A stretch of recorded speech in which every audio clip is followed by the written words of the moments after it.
Hey guys, what's going on? It's Eli, back with another review video, and of course, continuing on, reviewing more Halloweenish materials on the weekends.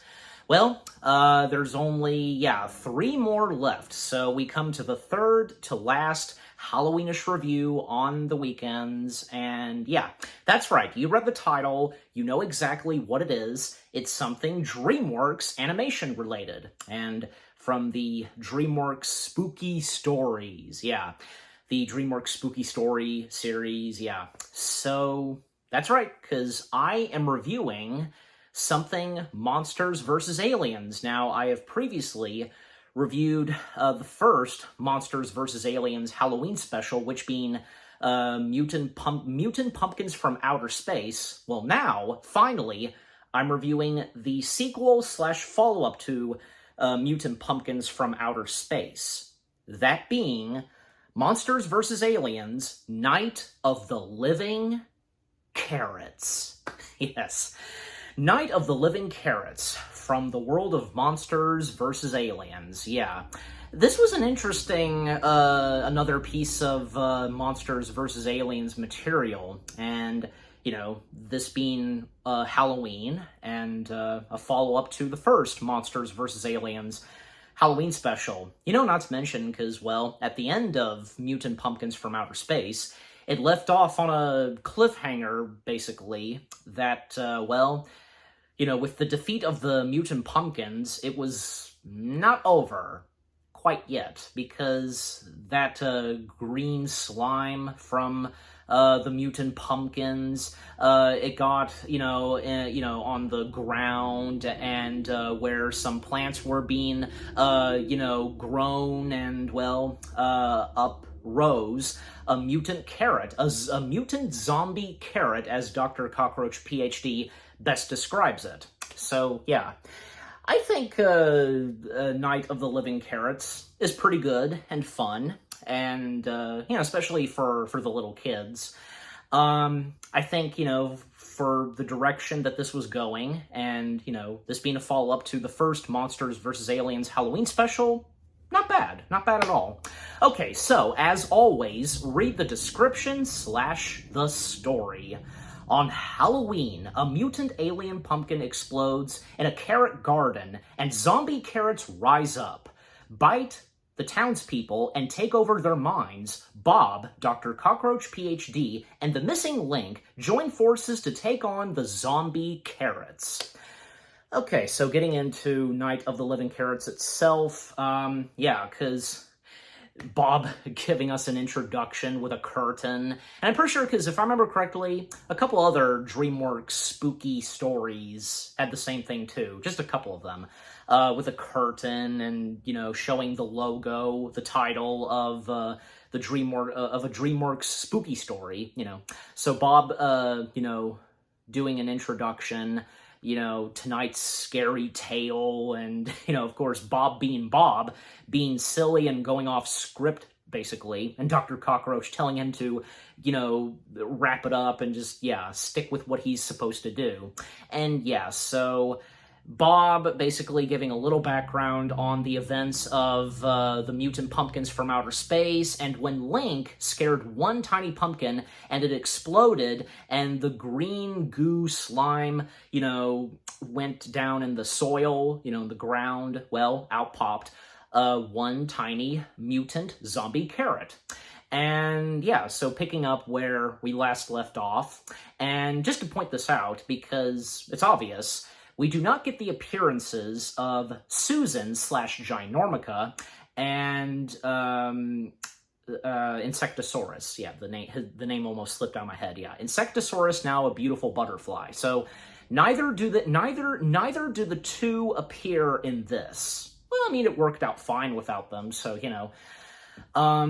so Bob, being silly and dressing up as a pirate, and a party happening at the Murphy's house. And Susan's parents do appear in this. Wendy Murphy and Carl Murphy, once again being voiced by Julie White and Jeffrey Tambor. And Bob, once again, being voiced by Seth Rogen.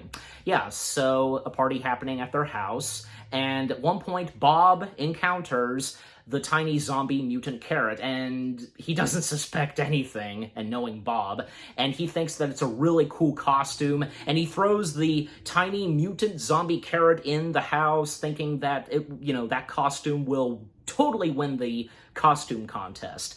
But, well, panic erupts, chaos erupts when the mutant zombie carrot goes for Carl and turning him into a zombie. And everybody, including his wife, flee out of the house. And one of the party guests being credited, Cowboy Guy, because Cowboy Guy pointing out the tiny zombie carrot, and Cowboy Guy, as he's called, being voiced by Stephen Caron. Yeah, didn't want to leave out the Cowboy Guy, so yeah.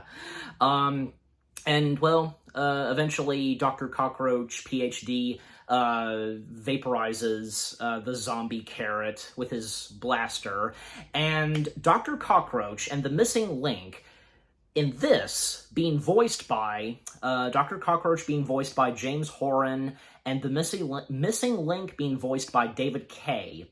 Yeah, unfortunately, What's Some Faces, they were, I guess, not available to reprise the voice roles of Dr. Cockroach and the missing link. That's my guess, but I don't know. I mean, at least we do get the returning voices of Seth Rogen, Julie White, and Jeffrey Tambor, and General W.R. Monger, that guy, once again being voiced by Kiefer Sutherland. Yeah, good to see him back as voicing the General. So the Dr. Cockroach establishing what that was and basically giving the details on what the zombie mutant carrot does and it can do, and by getting to people's brains and, turning them into zombies under their control, basically. But because Dr. Cockroach shot that one tiny zombie mutant carrot, well, by shooting the zombie mutant carrot, it starts to multiply, and Bob, being Bob of course, stupidly firing on the zombie carrots, but it doesn't help. It just keeps multiplying. The carrot pieces multiplying, and there's a bajillion of them almost, and yeah, it's not going to work. So how else can they defeat them? And then, yeah, steps in General Monger, if I'm saying his name right, General, once again, being, as I said, being voiced by Kiefer Sutherland. And, well, because, backup has arrived, however he says it. And, well, the mutant zombie carrots instantly go after him, and now he turns into a zombie. So, it's just the missing link, Dr. Cockroach, and Bob, the only three left. Carl, by this point, I think he did flee and such, but yeah, so they get inside of the Murphy house, and, well, at one point, the missing link does get attacked by the zombie mutant carrots, and now he turns into a zombie as well. So now it's Dr. Cockroach and Bob that are left, and they make their way at one point to Susan's room, and, Dr. Cockroach trying to figure out what to do, and he thinks, and, well, one mutant zombie carrot is on top of Bob's head, and Bob just having this look, and Dr. Cockroach thinks that now he's turned into a zombie, but no. I mean, first of all, with them being turned into zombies, their eyes would turn green, but nothing happens to Bob. Well, and that's because Dr. Cockroach remembers that Bob has no brain. So, yeah. And as he established in Monsters vs. Aliens, the movie itself, that, he has no brain, and Bob's comment, turns out you don't need one. For Bob, especially. So Bob is, he cannot get attacked, nor be turned into a zombie by the mutant zombie carrots. And then Dr. Cockroach realizes and puts it together that the only way to defeat the zombie mutant carrots is that Bob has to eat all of the carrots. And all of the zombie mutant carrots break into Susan's room, and they go after Dr. Cockroach. And when Bob was trying to, smack and kill the one zombie mutant carrot that was on Dr. Cockroach's face with a plush, and Dr. Cockroach telling him, "You have to eat the carrots," and Bob just, "No!" And he has a flashback, and it's basically when he was a baby, the general and everybody else, they were feeding him constantly feeding him carrots. Okay, first of all, yeah, I know this. Like, I realize, and I'm sure you guys do too. And for those of you that have seen the movie Monsters vs. Aliens, when Bob was first born, he was already a full-sized adult blob, best way to put at it. And, but why this flashback? Why is it establishing that Bob was a baby? It doesn't make any sense. It's just one of those things in some animation, just, you know. But anyways, so yeah, just overall, Bob hated constantly eating carrots, but, you know, in the end, he has no other choice but to save his friends. But Bob at one point starts to immediately make new friends, taking some plushies from Susan's room, and by the way, one of them being the plush of Alex the Lion, because there were a few times that the plush of Alex the Lion appeared in other DreamWorks material, animation material, I should say, like, most notably, Flushed Away. Yeah, in the room where Roddy lives in his cage, so, you know.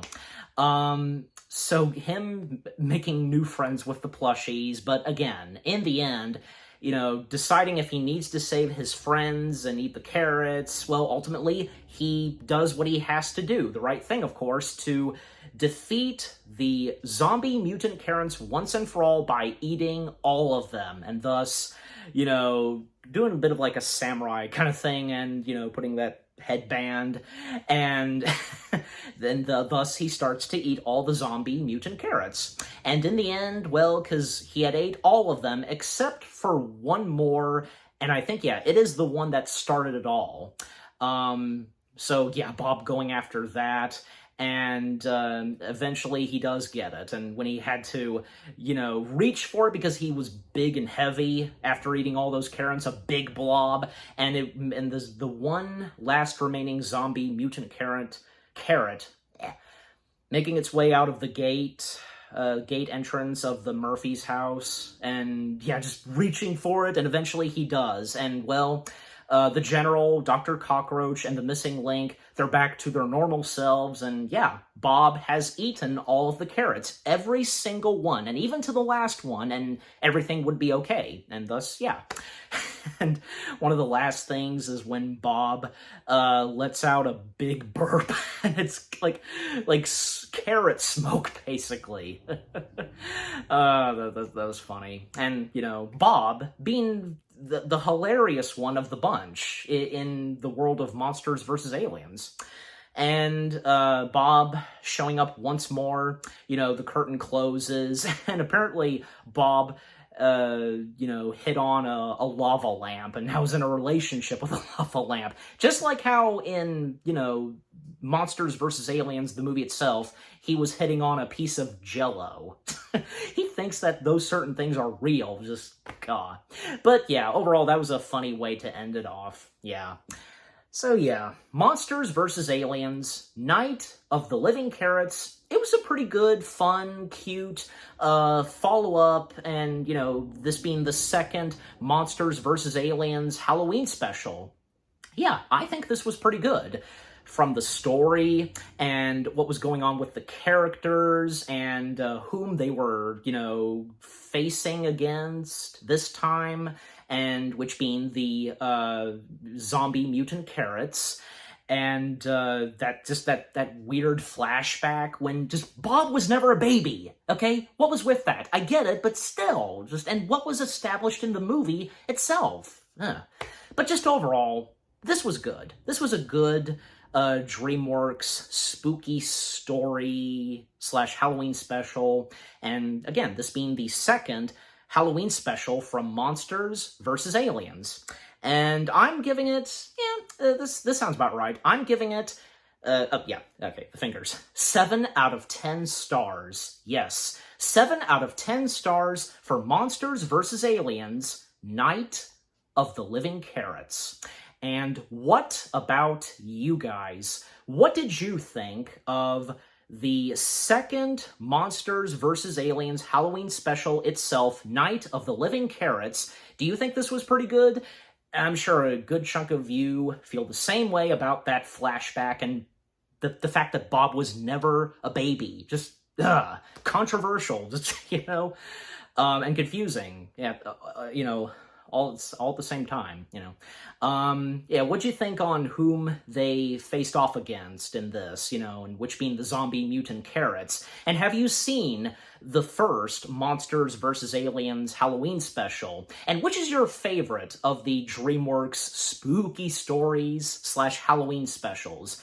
Is the Monsters vs. Aliens Halloween specials one of them? Or Shrek? Just, yeah, let me know. And, again, just what do you think of this DreamWorks Halloween spooky story / Halloween special itself, and with what I've had to say, my review, and yeah, what did you think of my review? Leave comments and give this review video a like, as always.